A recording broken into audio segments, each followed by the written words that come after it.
طیبین الطاہرین اما بعد فاعوذ باللہ من الشیطان الرجیم بسم اللہ الرحمن الرحیم ان عذاب ربک لواقع ما له من دافع صدق اللہ العظیم غوث اعظم بمنی بے سرو ساما مدد قبلہ دی مدد کعبہ ایمان مدد انتظار کرم تستمن عینی رائے خدا جو خدا بینو خدا دا مدد بگیردہ بے بلا افتاد کشتی ضعیفانو شکستہ رات پشتی بحق خواجہ عثمان ہارون مدد کن یا معین الدین چشتی مدد کن یا معین الدین چشتی مدد کن یا معین الدین چشتی منبر پر رونق افروز ذوی الاحترام ذوی الاحتشام باصفا علماء کرام حاضرین محفل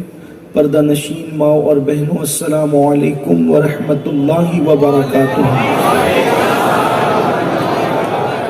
انتہائی احترام و عقیدت کے ساتھ اپنے اور ساری کائنات کے مرکز عقیدت انیس بے کساں چارہ ساز درد منداں ہم غریبوں کے غمگسار ہم فقیروں کی ثروت شہر یار ارم تاجدار حرم نو بہار شفاعت شب اسرا کے دولہا نوشے بزم جنت دانائے سبل مولائے کل ختم الرسل خسرو خوباں سیاح لامکاں وجہ کنفکاں در اللہ المکنون سر اللہ المخزون عالم ما کانا وما یکون آبو گلے انبیاء جانو دل اسفیاء مطلع ہر سعادت مقتے ہر سیادت خلاصہ کائنات فخر موجودات حضور احمد مجتبی محمد مصطفیٰ ارواحنا فدا صلی اللہ تعالی علیہ وآلہ وصحبہ وبارک وسلم کی بارگاہ بے کس پناہ میں جس طریقے سے پڑھاؤں بلند آواز سے میرے ساتھ مل کر پڑھیں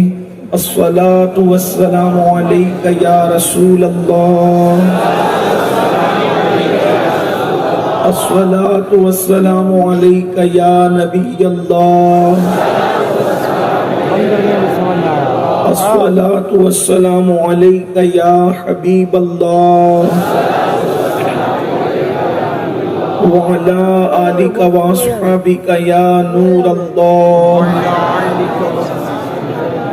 صلی اللہ تعالی علیہ وسلم۔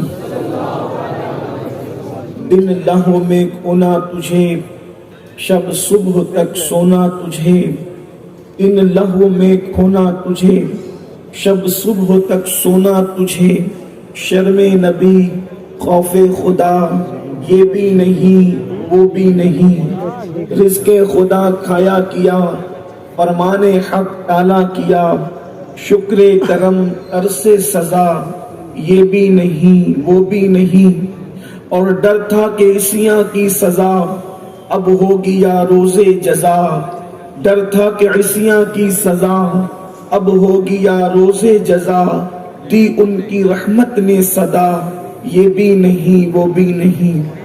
آج کی یہ محفل اصلاح عقائد و اعمال کے حوالے سے آپ کے اس محلے میں انعقاد پذیر ہے اور مجھ سے بیشتر دنیا سنیت کی وہ عبقری ہستی جس کے خطابات نے پوری دنیا میں انقلاب بپا کیے ہیں ہمارے قائد ہمارے امیر ان کا خطاب آپ آ چکے اور ان کے خطاب کے بعد اپنے خطاب کی کوئی حیثیت ہی نہیں اگر میں خطیب بھی ہوتا تب بھی لیکن میں تو کوئی خطیب اور ادیب بھی نہیں مگر مجھے حکم ہے کہ کچھ معروضات پیش کروں سو اپنا درد دل لے کر آپ کے دلوں کی چوکھٹ کے دروازے پر حاضر ہوں اور اللہ سے دعا کرتا ہوں کہ میرا اللہ مجھے حق کہنے اور آپ تمامی خواتین و حضرات کو حق سن کر اس پر عمل کرنے اور اسے عام کرنے کی توفیق عطا فرمائے۔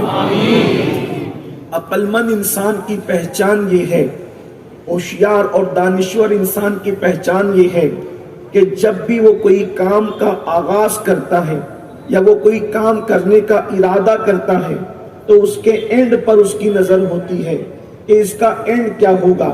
مثال کے طور پر اگر کوئی ایسے راستے پر انسان چلنا شروع کرے جس کا اینڈ جو ہے جا کر کے